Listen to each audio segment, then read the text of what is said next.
talk a little bit about everything that happened last fall with George Steele and how it seemed like there was a push to have a general director moving into the new house. And he gets hired, and then term events, he leaves again.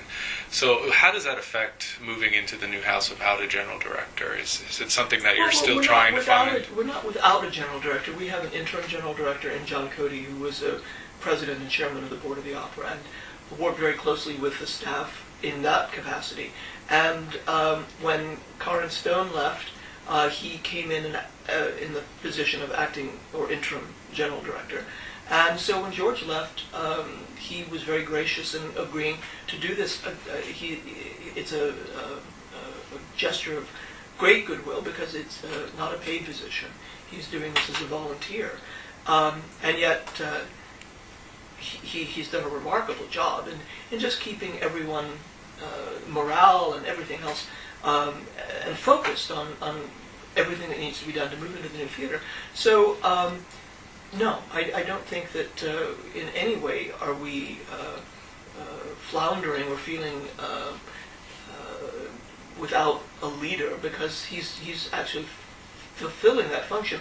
And in the best of all possible worlds, whoever does ultimately get appointed as general director will be able to continue in that same spirit and style. At this point, are you going to wait until after everything opens with the new house? There is a search committee that has been formed, and they are reviewing possible candidates.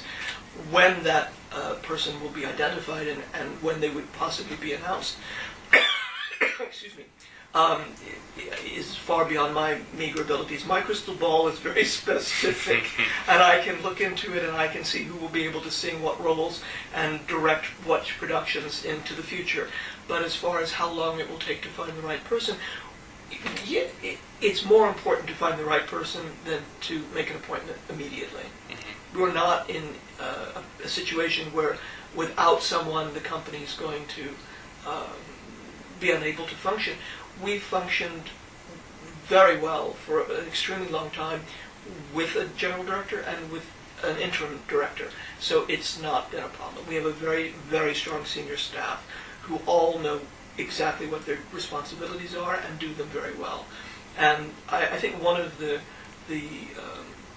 factors perhaps that led to my appointment as artistic director was to just send a message that the company was not without leadership and direction, and that the artistic aspects of the company were going to continue under my leadership in much the same way they had in the past, and that John was going to continue to help with the fundraising and keep the company on a fiscally well-managed and well-balanced keel.